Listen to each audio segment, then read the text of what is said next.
আমি আমাৰ হাবিব টুৰ্ছৰ পৰিয়ালৰ পৰা আপোনালোকক আন্তৰিক শুভেচ্ছা জ্ঞাপন কৰিছোঁ। আমি সুখী হৈছোঁ যে আপোনালোকে আমাৰ পৰা বাতৰিখন লৈ গোটেই অসমত প্ৰচাৰ কৰিব। যোৱা 26ত আমি হজ কৰি আহিলোঁ গ্ৰুপ লৈ। আলহামদুলিল্লাহ খুব ভালেভাৱে হজ কৰি আহিছোঁ। আপোনালোকে প্ৰচাৰ কৰিছে।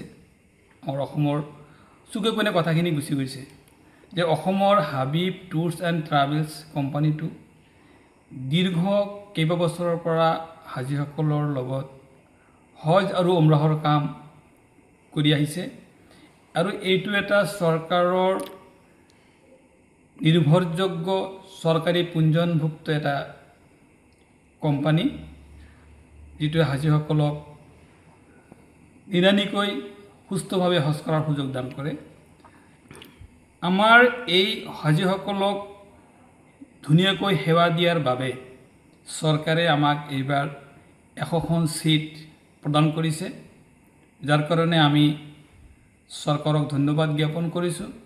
লগতে আমাৰ যিটো CHGO দিল্লী, আমাৰ ড্ৰিম স্পেচ, আমাৰ যিটো CHGO আছে, CHGO আমাক হাবিব টুৰ্ছ এণ্ড ট্ৰেভেলছক এখন এপ্ৰিচিয়েশ্যন চাৰ্টিফিকেট দিছে আৰু তেখেতে আমাক 100খন চিটৰ কাৰণে ইতিমধ্যে এলটমেণ্ট দি দিছে।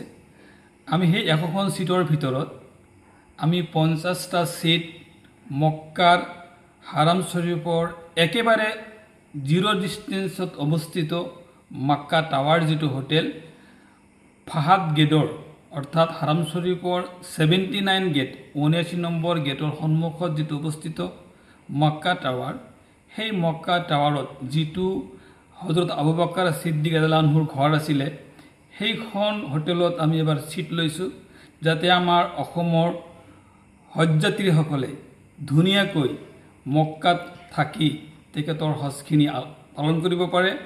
লগতে মিনাৰ যিটো আমাৰ কেম্পৰ ব্যৱস্থা কৰা হৈছে, এইটো কেটাগৰী বিৰ ব্যৱস্থা কৰা হৈছে, যাতে হাজীসকলে নিচেই ওচৰৰ পৰা মিনাৰ তাম্বুৰ পৰা যাতে শয়তানক জামাৰাত মাৰিব পাৰে, তাৰ ব্যৱস্থা কৰা হৈছে। তাতে উন্নত ব্যৱস্থাৰ জৰিয়তে হাজীসকলক হজ কৰোৱা হ'ব এই বছৰ। আৰু 50টা চিট ৰখা হৈছে মক্কাৰ হাৰাম শ্বৰীফৰ পৰা 500 মিটাৰ অৱস্থিত চুইচ আল খলিল হোটেলত, যিটো ইব্ৰাহিম কৰিডৰত অৱস্থিত। তাতে আমাৰ 50জন হাজী থাকিব। হাজীসকলে তাৰ পৰা খোজকাঢ়ি আহি হজ আদায় কৰিব পাৰিব। ইতিমধ্যে চৰকাৰী যিটো কোঠা, আমাৰ ভাৰত চৰকাৰে গোটেই ভাৰতবৰ্ষৰ কাৰণে 1,75,000 হাজীৰ অনুমতি দিছে। এই 1,75,000 হাজীৰ ভিতৰত 1,20,000 হাজী জেনেৰেলভাৱে আজিজিয়াৰ যিটো অৱস্থিত, যিটো চৰকাৰী হাজীসকলে থাকে, আজিজিয়াটো মক্কাৰ হাৰাম শ্বৰীফৰ পৰা 15ৰ পৰা 25 কিলোমিটাৰ দূৰত অৱস্থিত। হাজীসকলে বাছি দি অহা যোৱা কৰিব লাগে। সকলো হজযাত্ৰী সেইটো হয়তো আহিব নোৱাৰে। তাৰ কাৰণে চৰকাৰে আকৌ 55,000 কোঠা দিছে প্ৰাইভেট কোম্পানীবিলাকক, যিবিলাকৰ জৰিয়তে টকা থকা মানুহখিনি, দুৰ্বল মানুহখিনি, বয়সীয়াল মানুহখিনি যাতে হজটো সহজে কৰিব পাৰে, যাৰ কাৰণে প্ৰাইভেট কোম্পানীবিলাকক 55,000 হজযাত্ৰী ল'বৰ কাৰণে সুযোগ দান কৰিছে। তাৰ মাজত আমাৰ হাবিব টুৰ্ছ এণ্ড ট্ৰেভেলছে অসমৰ কাৰণে 100খন চিট ল'বলৈ সক্ষম হৈছে, যাৰ কাৰণে আমি চৰকাৰক ধন্যবাদ জ্ঞাপন কৰিছোঁ। আৰু আমি অসমৰ ৰাইজক, অসমৰ মুছলমান ধৰ্মপ্ৰাণ ব্যক্তিসকলক অনুৰোধ কৰিছোঁ, যদি আপোনালোকে এই বছৰ 2027ৰ হজৰ কাৰণে আপোনালোকে নিয়ত কৰিছে, আমাৰ হাবিব টুৰ্ছ এণ্ড ট্ৰেভেলছৰ জৰিয়তে আপোনালোকে হজ পালন কৰক। ইনশাআল্লাহ আপোনালোকে সুস্থভাৱে 5 ষ্টাৰ হোটেলত থাকি মল্লিমৰ কেটাগৰী বি উপভোগ কৰিব পাৰিব। লগতে মেজফলাত থাকিও হজ আদায় কৰিব পাৰিব। আপোনালোকে হজ সুন্দৰকৈ পালন কৰি আহিব পাৰিব। আপোনালোকক গুৱাহাটীৰ পৰা আপোনালোকে পিক আপ কৰা হ'ব, আকৌ মক্কা মদিনাত লৈ হাৰাম শ্বৰীফৰ ওচৰত ৰাখি থকা মেলা, খোৱা লোৱা, কুৰবানী, আনলিমিটেড লণ্ড্ৰি ফেচিলিটি, লগতে মক্কা মদিনাৰ বাহিৰেও তাইফ, জিদ্দা, মাহৱাৰ, কবৰ, হুদাইবিয়া, সন্ধিৰ স্থান ইত্যাদি প্ৰায় 100ৰো অধিক ঠাই আছে, যিখিনি ঠাই আমাৰ ইছলামিক হাদিছ আৰু কোৰাণৰ লগত সম্পৰ্কিত স্থান, সেই সকলো ঠাই জিয়াৰত কৰিব পাৰিব। আৰু সেই ঠাইখিনি আমি আমাৰ অভিজ্ঞ মুআল্লিম লগতে ময়ো থাকি হাজীসকলক গোটেইখিনি বস্তু কৰাই আমি আকৌ গুৱাহাটী বিমানবন্দৰত অৱতৰণ কৰাই দিম ইনশাআল্লাহ। ইতিমধ্যে আমি গম পাইছোঁ যে চৰকাৰীভাৱে আবেদনৰ বন্ধ কৰি দিছে। হয়, যোৱা 24 জুলাই তাৰিখে আমাৰ চৰকাৰীভাৱে যিখিনি হজযাত্ৰীৰ কোটা আছিলে এই কোটা শেষ হৈ গৈছে।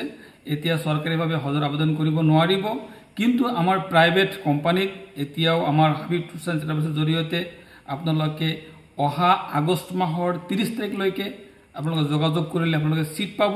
কিন্তু আমাৰ এই সীমিত ছিট 100খন ছিটৰ ভিতৰত ইতিমধ্যে আধাৰ বেছি আমাৰ ফিল আপ হৈ গৈছে, কেইবাটামান ছিট খালী হৈ আছে।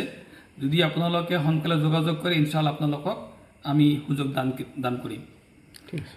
আৰু আপোনালোকক এইখিনিত এটা কথা কৈ থওঁ, অসমত মাত্ৰ 2-3টা কোম্পানী আছে যিটো গভৰ্ণমেণ্ট ৰেজিষ্টাৰ্ড প্ৰাপ্ত হয়।